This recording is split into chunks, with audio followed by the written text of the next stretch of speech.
So good morning, everyone. My name is Charles Mott. As mentioned before, I'm the Associate Director with the DC Small Business Development Center. I want to welcome you to our Flow Fridays webinar.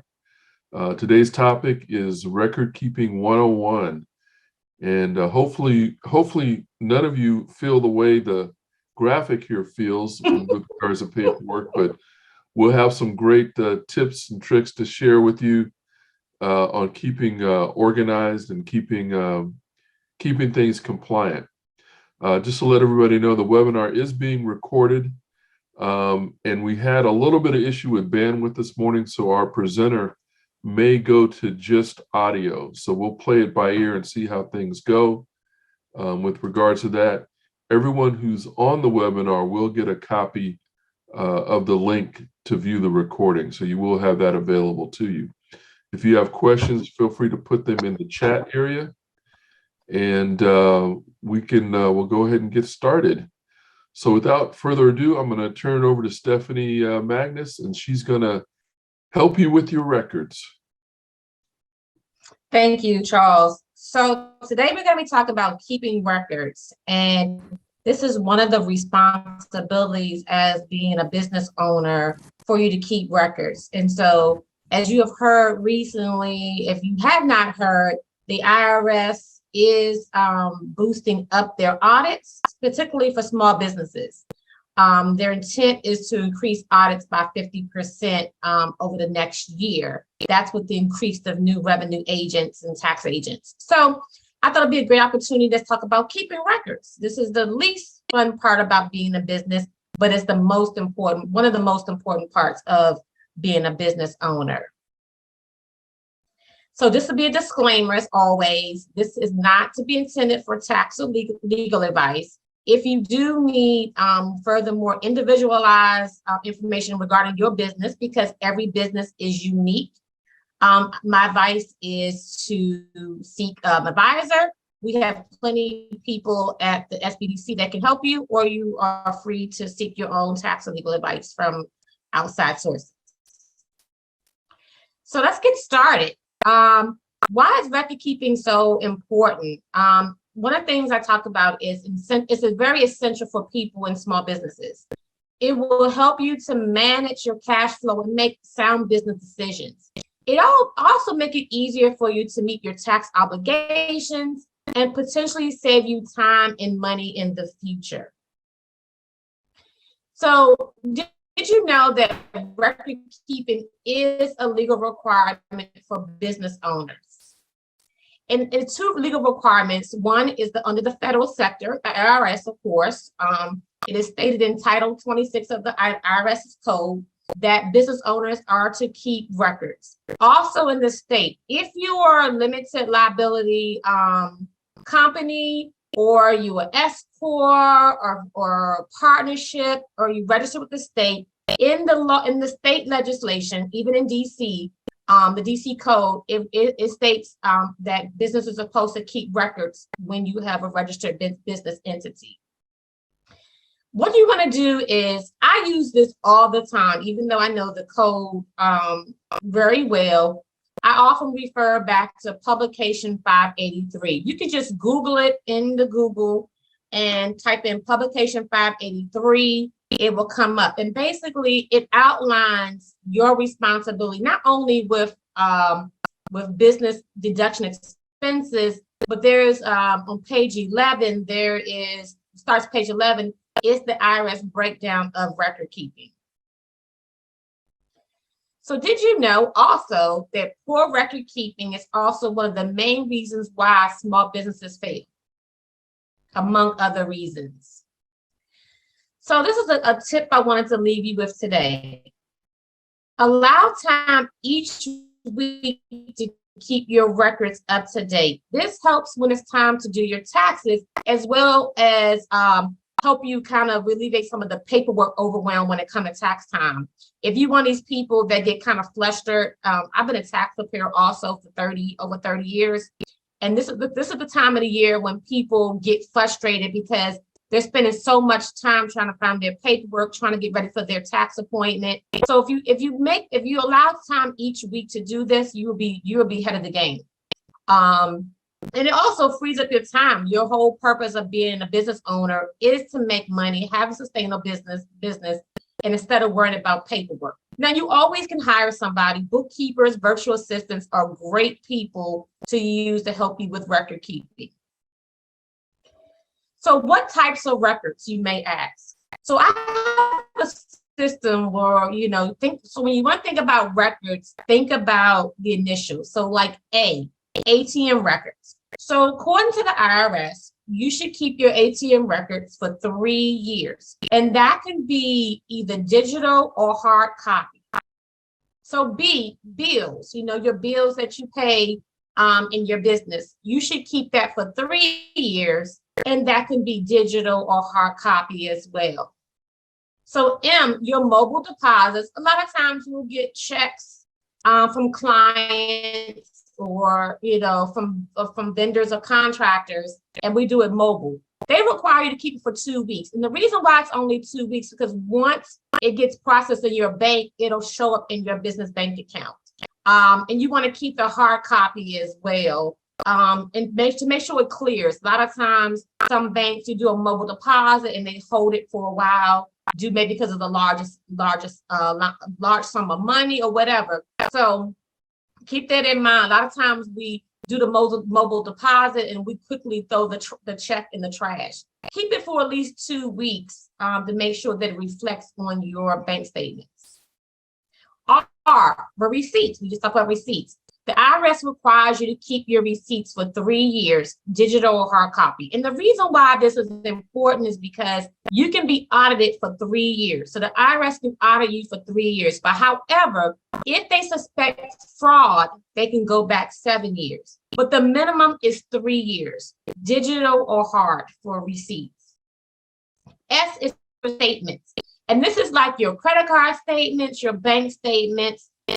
As well, it kind of reflects the same as receipts. You want to keep it for 3 years, whether you keep it digitally or hard copy. Tax documents, 6 years, digital or hard copy. Excuse me. Tax documents not only include copies of your 1040, copies of your Schedule C, K1, if you're a partnership, 1065, but it also requires you to keep all your sales, like your goods and sales use tax statements. So, if you file in your annual sales tax statements, keep that as well for 6 years. E, employee and contractor, 3 years. This is not only an IRS requirement, it's a Department of Labor requirement as well. And so they want you to keep the receipts for 3 years. Now, some people keep it forever. That's your preference, but the minimum is at least 3 years, because if an employee wants to get a reference or get some documents from you, you have it. After 3 years, it's up to you. A lot of people put it into archives. It is really up to you after 3 years what you want to do it. But by IRS and Department of Labor standards, it's 3 years. So how do you keep your records, your receipts? These are like the 4 or 5 more common receipts. If you just for fun, just drop your answer in the chat really quick. So how do you currently keep your receipts? Do you keep it on a device, some sort of box system, your purse, pocket? What receipts? Because some people say, what receipts? Some people keep it in their glove. I've seen people keep it in their glove compartment, in the drawer, in their bedroom. But these are the most common. So how do you currently keep your receipts? I'll give it about a second. Okay. So from experience, the best way to keep receipts is definitely A. And the reason why is there's like no risk of fading or no risk of losing if you back your photos into the cloud. The reason why I don't suggest using a box or any like a purse or a pocket is that seats fade and you lose them. I can tell you now, like if you go to Walmart or Home Depot, things like that, they use thermal printing, which is like a heat type of printing. And you ever notice that when you look at your Walmart receipts, you'd be like, why is it faded already? Because they don't use the kind of a printer that we use, like an inkjet or a laser. they use thermal printing and it's designed that way so it doesn't last. So the best way to do it is some best practices is once you get in the car, I tell all my clients to take a picture of the receipt while they're in the car. There's apps out here that you can use. You definitely can use your photo, your camera, as long as you back it to the cloud. But the other methods I do not recommend because of the fading and the losing. Even if you put a sheet protector on it, after a while with the thermal, when light hits it, it can still damage the receipt. So here's a true or false. So if you lose a receipt, your bank or credit card statement is good enough for the IRS. I want you to think about this for 1 second. If you lose a receipt, your bank or credit card statement is good enough for the IRS. So the answer is, if you said false, you are correct. If you said true, then you're not correct, because you have the burden of proof. A statement does not, what I mean by statement, as I said before, credit card or bank statement, does not show what you actually purchased. For all we know, you purchased a pool table, you decided to buy food, you went to Walmart, you decided to buy food for a Super Bowl party or something like that. IRS doesn't know, because when you look at a bank statement or credit card statement, it doesn't say what you bought. It'll say like Walmart $29.99. It'll say, you know, McDonald's or something like that. It doesn't itemize what you have bought. And so the bank statement is like a supplementary kind of backup, but it's not going to be a full backup for you. It is best to always keep the receipt. So what happens in an audit and you don't have the receipt and they're questioning your bank statements? Well, how do we know? You may have jungle cut on there, something like that. Well, how do I know that, you know, what did you buy? And so the consequences is the IRS to reverse that deduction, which means that you can owe the IRS back. And if they go back and find out, could be 2 or 3 years now, if you, as you know, if anybody hasn't been through this, you know that the IRS does charge interest. So not only can they reverse the charge, you owe them back. They can now charge you interest for the months that you know, from the month that you filed to when they did the audit. So you want to be very careful in not thinking that a bank statement and credit card statement is good enough. You wouldn't believe how many times clients, you know, that's all they have when they come into my office to get taxes done. But here's a top secret that the IRS doesn't want you to know, unless you're in the know, is the Cohan rule. And what that does is, Cohan was a traveling entertainer per se, and he was writing, because he traveled so much, he was losing receipts. And so he challenged the IRS because he had got audited and he didn't have any receipts. And so the IRS said, okay, you know what? Under the code, so they made it a code called the Cohan rule because of him. They made some exceptions to the receipt rule. And I always say it's a top secret because it's not publicly put out there because they really want you to. But in the case that you do not have receipts for something, they do offer the Cohan rule, but doesn't apply to all deductions. So the rule is you have to best try to recreate it. I tell my clients to do a lost receipt affidavit. If you ever worked in like corporate America and you lose a receipt, accounting department typically gives you a lost receipt affidavit. You try to do the best you can, write, you know, where you went, the date, and then amount, and then they keep it for your records. I suggest my clients to do the same thing. So my suggestion to you all is if you ever lose a receipt, try to do a lost receipt affidavit. If you Google it, there's several templates out there that you can use. But the IRS says you have to try to recreate it as much as possible. But however, they only allow the Cohan rule for 3 different types of expenses: auto expenses, travel, and meals. Because that's the ones that we typically lose receipts. How many times have you lost a gas receipt? I'm gonna raise my hand because I know that I'm rushing, and then by the time I realize, I get up the street and I realize I left my receipt in the gas pump thing. And so it's only the receipts that we kind of typically, they're where the people lose. When you on travel, I can't even keep up with my boarding pass half the time. So a lot of times that's the reason why they allow you to recreate it. Even when you get baggage and you get your little slip, you kind of lose that. Now, meals, typically IRS says anything under $75, they will accept without a receipt. But if you do happen to spend more than $75, the Cohan rule will come in effect. You just have to detail that, I met with Charles Mott on September 3rd. We went to Chipotle for lunch to discuss SBDC counseling, something like that. I remember I said before, you have the burden of proof. So keeping a journal is a good way also too. So that way you can keep track of that. But a tip for me is, even if I'm at a restaurant and I get the bill back, I immediately take a photo of the receipt. That way I never have to lose anything. It becomes standard practice. Once you get in the car from putting gas in your car, just immediately put it on the little console, take a picture, then you'd be good. Then you're okay with it. For me, I've created an app for my clients to use called Expense Right. And a lot of them seem to use that because it captures the receipt. They can put in the information and it goes into a spreadsheet. And then every quarter I email the spreadsheet to my clients. So there's a lot of other systems out there. You can go into your Google Play or Apple Store and find a receipt management system. But try to make that good habit as you're moving forward in your business. Also, too, is the IRS will all accept this called disclosure statement. This is something you work with your tax professional to do, is that if you lose a receipt, you can put in if you do A, you can put in the Cohan rule, and then you can describe what you lost, right? This is another way, and then put the amount. This is another way to cover yourself if you lost receipts and things like that.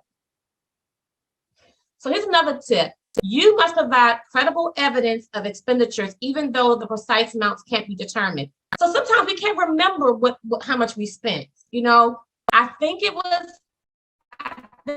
my gas was $10. I'm not sure. Just put $10. You know what I'm saying? But another way you can do it is, if you're on business travel, there might be other things that corroborate your travel. Maybe you come up with a hotel bill, so to show that you were actually in Atlanta. Something to show that, okay, I was on travel. Maybe a hotel bill, or something to say that you was in travel. If you went to a convention, maybe you can show the receipt that you paid for the admission to the convention. Something to go along with the having credible evidence on this. So we definitely want to avoid what I call common landmines. And three things that stick out to me in this common thing is, the best way to do is digitize your paper documents. Get yourself a really good scanner.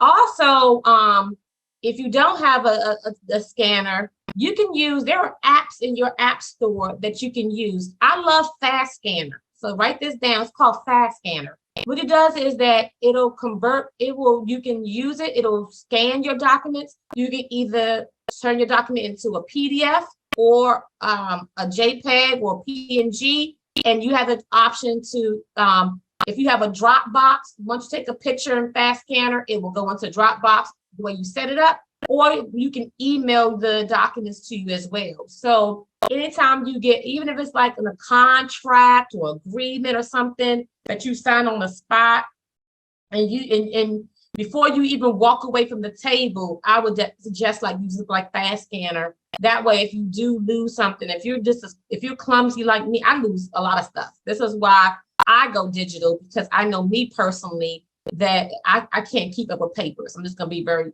direct with you on that.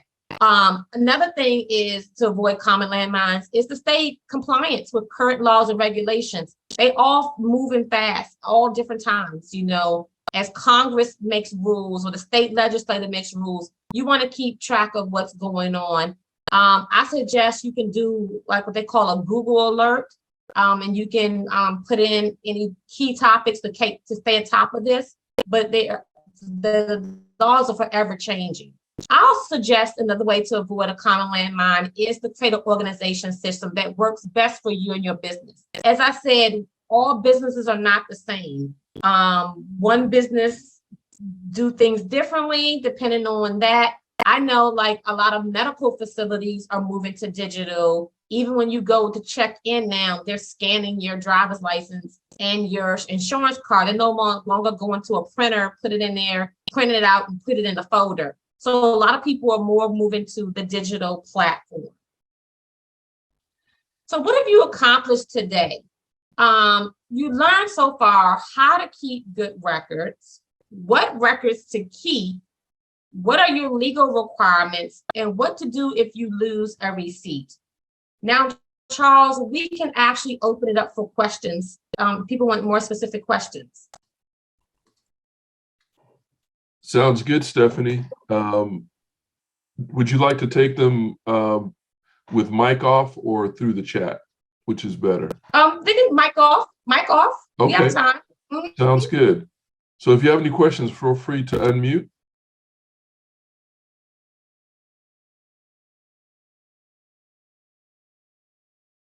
We'll give folks a second to find the unmute button. Anthony has a question. Yes, I have a question. How can you get, say, counseling through you all to actually, it sounds easy when you're saying as far as establish a good guideline, but how would you get counseling with somebody to actually show you how to go through and set it up and, you know, to kind of like give you the fundamentals so that you end up, you know, establishing these good habits? Because, you know, it's a lot harder than, you know, even as you're saying, because a lot's going on, not only talking about gas receipts, you're talking about meeting with clients and, you know, stuff not even working out, but you still spent money and you know, because I'm a licensed agent and, you know, it's a lot that goes into business other than, you know, crossing the finish line. Advertisement as well, too. Stefanie, can they connect with you, you know, via counseling appointment? Yes, I was going to suggest that. Anthony, Yeah. first, are you a DC resident? No, I was born and raised in DC, but no, I live in Maryland. I do have a DC license and a Maryland license as far as a license. All right. So the DC license because you operate in the DC, you can use the DCSBDC, correct, Charles? Yes. So Anthony, I would suggest is go to the DCSBDC website and request counseling. You can actually, if you want to, I would love to work with you. So if you want, when you do the counseling session, you can request me as a counselor. In fact, Stefanie, what we can do is, since Anthony, you know, obviously is registered for this webinar, he's already in our system. That's correct. If Stefanie, if you can put your email address in the chat, Anthony, you can reach out directly to Stefanie and she can pull up your record and reach out to you to set up a time. Okay, well, thank you so much. That'd be very, very helpful. Great. And so Anthony, I was listening to what you're saying. You said you're an agent. Are you a real estate agent? No, I'm a insurance agent, mainly dealing with finance. Okay. Retirement accounts, life insurances, you know, converting retirement accounts into lifetime, you know, annuities, things of that nature. And the reason why I asked, because I talk about the federal and state guidelines, but as you know, for your industry, you also have your own guidelines you must follow, correct? Absolutely. So yeah, so that's threefold. So for you all that's on this Zoom, that I mentioned federal and state, but if you have industry standards like real estate, insurance, plumbing, electrical, y'all have your own set of requirements, record keeping requirements to go along with that. So yes, I advise you to find out what that is. You can even go to your industry's website. I know like if you insurance, it's the National Insurance of Real Estate, the insurance agents, I think that's what it is. They may have some information on how to do record keeping for insurance, because I know that you all have to do a little bit more detail when it comes to your clients and how you keep digital records and the safeguarding. So I would suggest also too, if you have one of those industries, to check what the industry standards are for record keeping as well. Any other questions? I got the record industry as far as with inside, but when it comes to the IRS, take it from me, when they do look back, you end up on a payment plan, and like you said, not only are you paying, what was missed, but the interest on top of it. And now it's all about trying to avoid that and stay ahead of the game. But when you didn't have the foundation to begin with, you're still at the same point that where you started, and you're behind as far as having to pay all this back money as well, and so, business going on top of it. So you basically have a testimonial with what I've been talking about this whole presentation is why we're doing this. Thank you, Anthony, for your questions. Anybody else have any questions? Jennifer had a question. I can answer that one, Stefanie. Yes, everybody will get a copy of the webinar recording, which include obviously this presentation. So that'll be in there. What I also wanted to add too, Stefanie, is, one of the big things today is hacking and getting into your data. So I definitely would encourage all of you to also check out our webinars that we have on data protection. And we just did one of them, and we have a few coming up. So would encourage you to check into that on how to protect your data. And that covers passwords and other policies and procedures you would have within your business to protect your data, which is very, very important these days. Charles, can I just jump in? That actually just happened to me a week ago, and I had to cancel all of my bank cards. And so I'd love to be on that next call because I just experienced it. And so I literally had to do a police report, call the FBI, and it's just a nightmare. Okay. Definitely. Well, Dr. Alexander, I know you've been on some other webinars because I recognize your name. So definitely just go to our site, and there's a couple webinars coming up, and I can't state the exact date, but they are listed on our site. And I also sent out an email regarding Posture, which is our suggested platform, and it's a free platform for DCSBDC clients to get best practices information regarding protecting your data. Thank you. And I'd also like to connect with Ms. And I can put that, I can also put that link to Posture in the chat. I'll do that. Thank you. And I'll connect with Ms. Magness, and also on LinkedIn, I'm viewing your profile, which is quite impressive. So thank you. So thank you. So I have a question from the chat, Charles. Somebody said, do you recommend QuickBooks or other software? Well, let me just say this, and all this will help in record keeping. It depends on your level of technology. QuickBooks is a little bit more technical.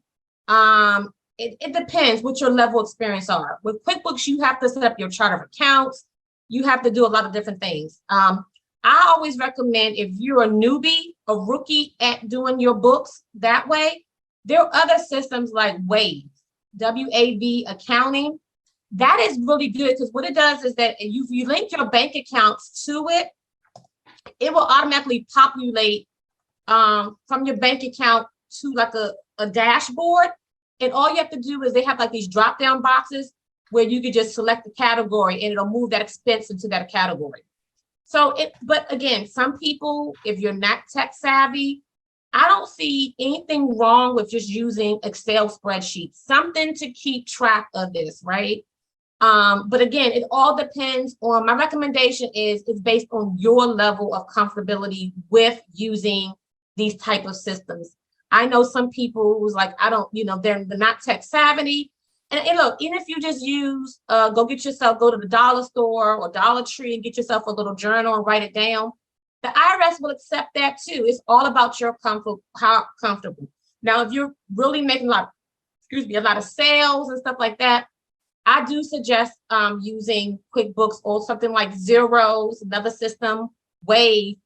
Or if you like some people like me who just don't want to be bothered with it, I'll just hire a bookkeeper or a virtual assistant to do it for me. But it all depends, like you heard what Anthony said. He kind of had some scenarios where he got caught up not having receipts and documents. And so you don't want to be in that position. So I would suggest only you know you and what you're capable of, but there's several options out there. And QuickBooks is a little bit expensive. Wave is only like $5 a month or something like that.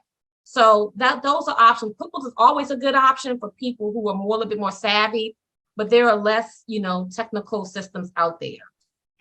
Well, Stefanie, also the good news is the ASBDC has set up a agreement with Intuit for a discount on QuickBooks. I'll also put that in the chat. Mm-hmm.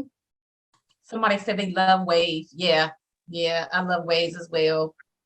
So also I wanted to kind of talk about about record keeping, since we have a little bit more time, is another reason why record keeping is important is if you ever need to get a business loan or anything like that, they're going to require you to have your records. And it's not just, we talked about for the financial aspects of it, but for those who attended 2 weeks ago, I did a training on having an LLC. And I talked about some of your LLC records and why that's important. Because when you have an LLC, record keeping is important because you have to prove, in order to get the asset protection, you're going to have to prove that you ran the business like a real business. And part of that is record keeping. Everything relies on you. So it's not, I know that you have been told that it's automatic asset protection, limited asset protection. That's only if you can prove that you didn't commingle, that you only prove that. So you have the burden of proof that it was a real business. And how do you do that? Record keeping. All roads lead to record keeping. And so you have to prove that you have to prove that you had a separate bank account from your personal. You have to prove that you actually had financials. There's a lot of things you can prove. And again, you're going to have the burden of proof to prove that it was a real business. Whether you do it for taxes or the state secretary's office, for DC is the DCRA. And so record keeping, as I mentioned, is one of the key reasons why businesses fail among poor leadership, poor management, and lack of knowledge. And this is reasons why we're doing these Flow Fridays, is to help build up your knowledge. Thank you, Charles. And I'm also putting the link for the next workshop related to protecting your data. That's going to be on October 18th. And so the link is in the chat there. Okay. Any other questions? Or y'all gonna just wait to schedule an appointment? I give folks a little time because I'm a little bit of a slow typist. So if you want to put it in the chat, or feel free to unmute if you have a question.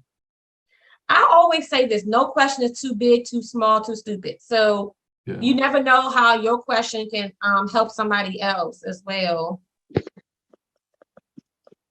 Now, can you expel as far as the hooking your bank account, as far as the Waze app you were talking about? Sure, yes. So Waze is a system where it's a good record keeping system, and it allows you also to attach receipts. So basically you will go in there and you would, most banks are already, it has that integration system where if you go in there and you pick your bank, so Bank of America, and it's through a system, I can't think of the name of it, it's not with a P, but how they do it is you just basically click on Bank of America, you log into your Bank of America, and voila, all your bank statements show up on Waves. What happens is that, and I'm not condoning it, but if you do kind of commingle, you're able to go in and say, okay, no, this expense was personal, kick it out of here, right? So they have, like, on the right-hand side, they'll have drop boxes, and you can pick whatever the expense is, whatever category it is. And then it also gives you a reporting mechanism in there. So you go down to reports, and it's one of them systems where you don't have to build anything, right? You just click, click, click. You want to report, you can click profit and loss statement. If you do your categories right, it'll give you an efficient category statement. Yeah, it sounds very affordable as well. Can you put It that? is very affordable. Can I you put put the link in the chat. Yeah. Okay. Do you have any specific banks or credit cards that you recommend for us? Woo! That's a good question. It all depends. So let me just say, if you was on the call 2 weeks ago, I talked about be careful when you do that. If it's not a personal guarantee card or credit or loan, because I talked about it in the LLC presentation, is that if you personally guarantee something, you automatically lose your asset protection. So you want to be very careful. You want to make sure whatever bank credit card you're using or any loans, that there's no social security number attached. Well, people ask, well, how do you know? I get credit alerts. I don't know how many y'all get that on your credit. And so if it comes through like the SBA check my credit, then I know that this is a personal guarantee. So be careful when you're doing these bank credit cards. And so I know for one, like Bank of America will do a business bank credit card without a personal guarantee. If you're a member of Navy Federal, they will too as well. I had a client a couple of months ago was able to, working with us, Charles, at SBDC, I helped her. And by the time she was done, like 2 weeks later, after she got everything set up, she was able to get a $25,000 credit card from Navy Federal, just using her business information. So be careful when you're doing these things and when you're doing your research. First thing I do before I even do an application is I'm going to call the bank and say, hey, is this a personal guarantee card? Meaning, do I have to put my social security with this? If they say yes, then keep in mind the IRS, if you was on that call 2 weeks ago, I talked about this, the IRS will not accept that as a deduction. So if you use the personal guarantee to do a business bank card, I don't care if it's a business bank card, the IRS says because you gave that personal guarantee, that's a personal expense, not a business expense. So I hope that answers the question. Stefanie, I think the question was on any specific bank or credit union recommendations. But I think probably in the larger sense, what are the things that people should look for, I think, with regards to their identifying a good bank or credit union? Well, one is always interest. What are they asking for? Some of them do require you to have your LLC or some kind of business entity registered. You're going to have to tell them your business income and things like that. Now for seed, if you're a startup, you may have a little bit harder chance of getting a business credit card. I know with the SBA, Charles can chime in. What is that? You got to be in business like at least 2 years, correct? Yeah, and the SBA doesn't, the SBA will guarantee a loan. They don't loan money directly, but right. You can go to banks that are preferred, what's called preferred lenders. And those are identified on the SBA website. Just go to sba.gov and then work your way through there. And they have a list of preferred lenders that and the SBA, should you be approved, will guarantee the loan. I put in the chat, nav.com has a good page on business credit and business credit cards. What they do is they break down, they do, what do you call it? They do a analysis of each. They give like 6 recommendations and they give you pros and cons of each. That's a first start. Go there because they do a really good job of doing like business card recommendations. They'll even tell you if a personal guarantee is required. It'll tell you what kind of credit score you need, things like that. So I put the link in the chat. And NAV is where you want to go to even pull your business credit report. And so NAV is a good resources that I know I use for my clients here at SBDC. So I kind of want to pass that on to you all. And they have a good guide on lending too. There's a standalone PDF guide that's really good. Somebody wanted me to repeat the personal loan. So what I was saying is if you personally guarantee a loan or a credit card, it becomes a personal guarantee. And so if you ever get sued, even with an LLC or S corp, the courts could look at it as you were co-mingling. You're not supposed to. The one way to, and I talked about that 2 weeks ago. One way to lose your asset protection is to co-mingle. So you definitely don't want to do that. And I understand that some people do require it upfront, especially if you're a new business. Now, a personal loan or personal credit card is not deductible with the IRS. So you can't put that as a business expense. It has to be a business card in your business name. So I hope that helps.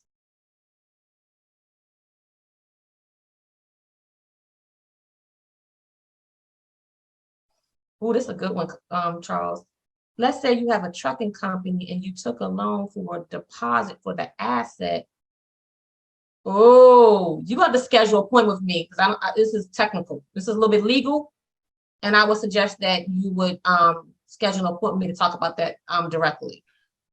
Stefanie, can you put your email again in the chat? It Okay. may be a little bit further up in the chat exchange.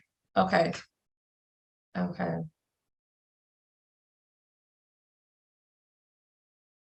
Perfect. So look what they did was they got a loan to put down a deposit for the truck. That's a little bit more complicated. We need to talk offline. So I sent you my email. By the way, we know there's some questions you may have that are personal to your business and you may not want to share in this broadcast. So feel free to reach out to Stefanie separately, with those questions. So we do recognize that. Yeah, any questions you have about this, because I mentioned in the beginning of the presentation, all businesses are unique. And the IRS says, even with record keeping, all expenses must be necessary and ordinary for your business, right? Like Charles and I will never have the same expenses because we do two different things. Everybody's not going to have the same. So it has to be ordinary and necessary. When I do my tax prep sessions, I always give example like body oil. People think body oil cannot be deductible. Well, if you're a bodybuilder, IRS says under the commissioner, if you're a bodybuilder, a body oil will be, it's a deduction. Typically dogs, you can't write off dogs, but if you have a junkyard, the IRS says the dog serves a purpose. Therefore, you can write the dog off on your expenses.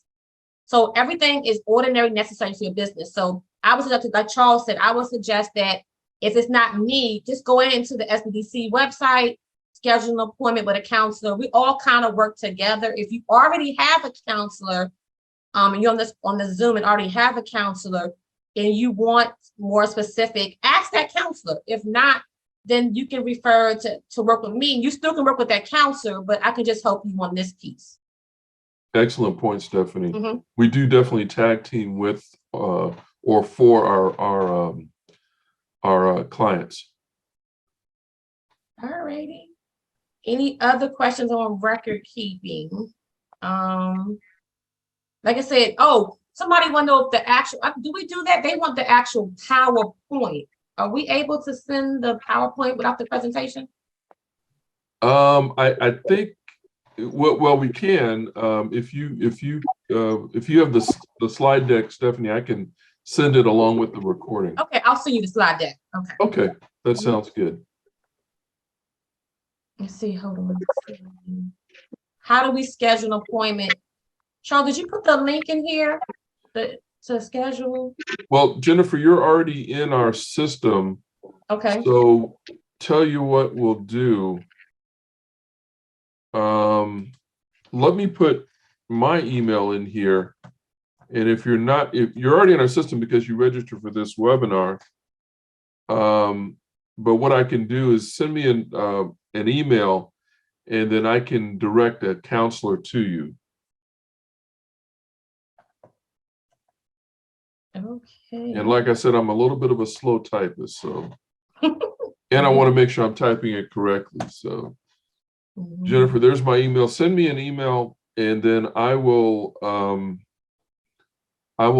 get a counselor assigned to you since you're already in the system, and if you don't already have a counselor assigned.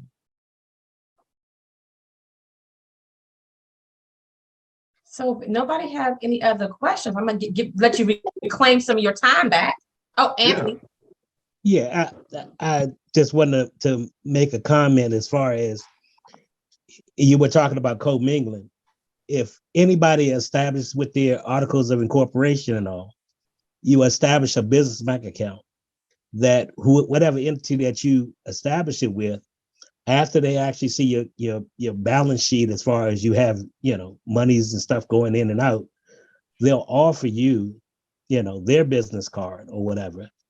That's true. It's a lot easier as far as that you're doing business with, and that also builds your business credit and everything as well, because you're establishing a rapport with, whoever it is that you're dealing with, whether it's a credit union, Bank of America, whoever. That's a good, that I always recommend, that's a good point, Anthony, is every bank has a business banking relationship manager.